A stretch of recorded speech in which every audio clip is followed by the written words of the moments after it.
Je suis Konaté Zi Aboubakar, l'ex-député de Bougoué Zaïbo pour la législature 2011-2016.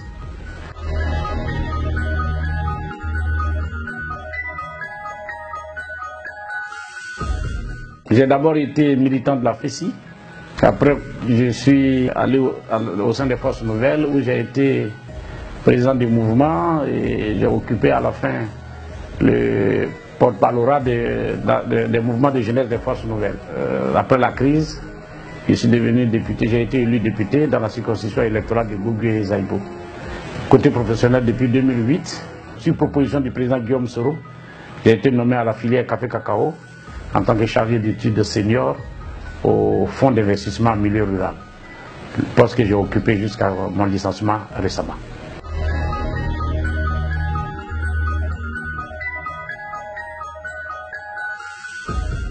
Bon, seuls les vrais auteurs de ce licenciement peuvent vous donner des réponses exactes, mais en ce qui me concerne, je sais que j'ai reçu donc le 14 juillet un courrier alors que j'étais à la prière de vendredi. Après la prière juste, j'ai été appelé par la direction des ressources humaines qui m'a tendu donc un courrier de licenciement pour absence.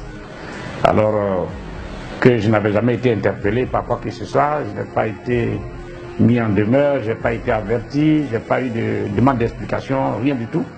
Et alors ça m'a paru quand même un peu curieux, cette façon de faire, qui n'est pas en phase avec notre législature du travail.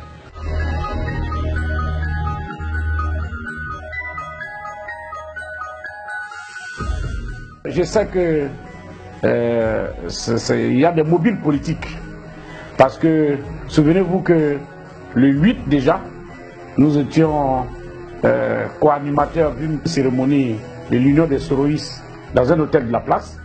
Alors, je pense que notre licenciement a un rapport direct avec cet événement, parce que on n'a vraiment pas compris la rapidité avec laquelle ce licenciement-là est intervenu. Et nous savons que c'est pour des raisons politiques. Dans un échange avec l'ex-secrétaire général intérimaire Amadou Soumaoro, il m'a dit clairement que mon licenciement a été fait par le président Alassane Ouattara. Lui-même, il voulait en découdre avec moi, mais je crois que c'est la solution la plus souple que le président Alassane Ouattara a proposée, c'était de me licencier. Alors donc, il a dit clairement devant des témoins que c'est le président Alassane Ouattara qui m'a licencié.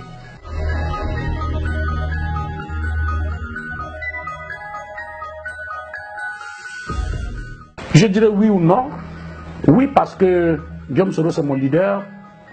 Et ça, croyez-moi, c'est pas maintenant que ça a commencé, ça c'est depuis les années universitaires. Il a toujours été mon leader jusqu'aux Forces Nouvelles, jusqu'à l'Assemblée nationale. Donc je dirais que c'est à cause plutôt de ma conviction à croire à l'homme Guillaume Soro, c'est pour ça. Donc je ne vais pas lui jeter la balle uniquement sur Guillaume Soro. Mais il y a aussi mon engagement pour la cause de Guillaume Soro qui est la responsabilité. On peut établir effectivement une corrélation entre les deux, mais je pense que l'un n'exclut pas l'autre. Vous savez, on est en famille. Au RDR, vous savez que les choses, on ne se cache pas les choses. Ça a été clairement dit. Après mon limogeage, donc certaines personnes, certains responsables du parti m'ont appelé pour me dire que, alors ils ont trouvé excessifs mes propos que j'ai tenus lors de cette rentrée politique de l'Union des Soroïstes. Et je vais résumer un peu l'idée. Alors, qu'est-ce qu'on a dit au cours de cette cérémonie? Qu'ils ont trouvé comme des injures. J'ai dit simplement que nous étions dans une famille où le chef de famille était donc le président Alassane Ouattara lui-même, qui était notre père à nous tous.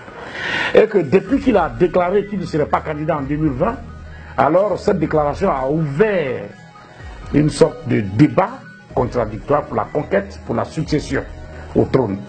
Alors, si depuis que ça s'est fait, lui ne donne pas de la voix pour calmer les choses, on peut le soupçonner.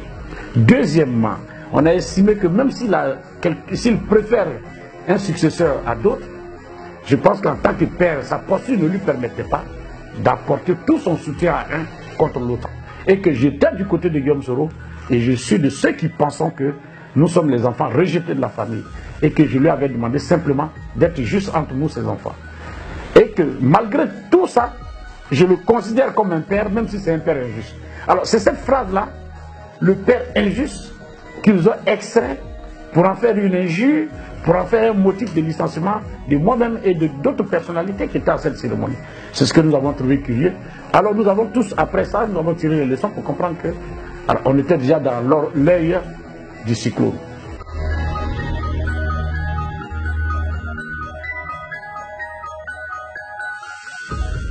Mais non, c'est un choix que je fais. J'ai fait un choix objectivement et jusqu'à ma mort, je ne regretterai jamais cela. Regretter avoir dit que je soutiens Guillaume Soro, que je souhaite qu'il soit président de la République de Côte d'Ivoire, pour ça, même si je connaissais la mort, je ne le regretterai pas dans ma tombe. Parce que je suis sûr que c'est le combat de la jeunesse. Je suis sûr que c'est le vrai combat. Je suis sûr que c'est le seul aujourd'hui, au sein du RDR, qui peut être président en Côte d'Ivoire. Je suis sûr que c'est le seul aujourd'hui au RHDP qui est mieux placé pour être président en Côte d'Ivoire. Alors pourquoi je vais regretter avoir dit ces propos? Alors la seule chose que peut-être que je vais regretter, vous savez, vous pouvez dire bonjour à quelqu'un et puis il peut trouver que la manière de lui dire bonjour n'est pas bonne. J'ai dit que le père, j'ai demandé à mon père d'être juste. Il a estimé que c'est injurieux. Mais alors je lui ai présenté les excuses, j'ai dit bon, donc je demande pardon. Mais ce pardon ne veut pas dire que je lui demande de me réintégrer dans quoi que ce soit.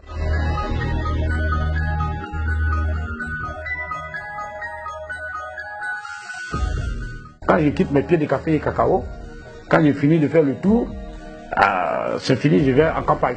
Je me mets résolument en campagne et je pense que c'est ce que la jeunesse de Côte d'Ivoire doit comprendre. C'est l'un des nôtres. La proximité d'âge qu'on a avec Guillaume Soro fait que aujourd'hui toute la jeunesse qui se reconnaît en lui doit pouvoir se mettre sur le terrain comme moi et on fera la campagne jusqu'à ce que Guillaume Soro lui-même, il ait le loisir de nous dire qu'il part ou qu'il ne va pas. Mais pour nous, nous pensons que c'est lui qu'il faut, c'est l'homme qu'il faut en 2020. Je n'ai pas jugé utile de quitter le RDR parce que ce n'est pas le RDR qui m'a fait du mal. Ce sont quelques dirigeants du RDR qui ont décidé de nous traquer pour qu'on renonce au combat de la candidature de Guillaume Soro. Alors eux, ils sont minoritaires au RDR. Alors, comme le RDR c'est une grande famille, j'accorde du respect à l'ensemble des membres du RDR. Les militants du RDR sont pour Guillaume Soro. Donc je ne vais pas jeter la pierre sur tout le RDR, mais je jette la pierre sur quelques-uns, quelques responsables. Voilà, donc je demeure militant du RDR.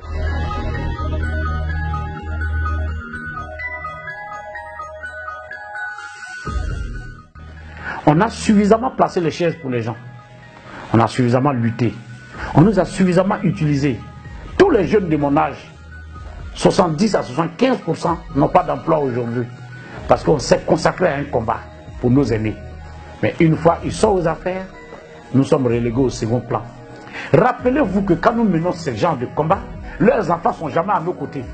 Leurs enfants font tranquillement leurs études pendant que nous nous battons. Et quand une fois ils ont le pouvoir, c'est leurs enfants qui viennent nous diriger. Depuis l'université, Guillaume Soro, c'est celui-là qui s'est battu pour la jeunesse, qui s'est battu pour que les enfants de pauvres aient des chambres en cité, aient des bourses d'études, aient de bonnes conditions, puisqu'on ne peut pas aller étudier à l'étranger. Le même Guillaume Soro s'est battu pour que nous ayons une identité dans ce pays, pour que nous soyons respectés, malgré notre pauvreté, que nous soyons respectés dans ce pays. Ce même Guillaume Soro est là aujourd'hui. Je pense qu'il a un parcours qui lui permet de faire notre bonheur en 2020. Et je demande à la jeunesse ivoirienne de se mettre en mode de combat. Combat au sens propre, pour que nos aînés sachent qu'on a mûri, on a grandi et qu'il faut l'un de l'autre pour prouver que nous sommes nus pour réussir ce combat.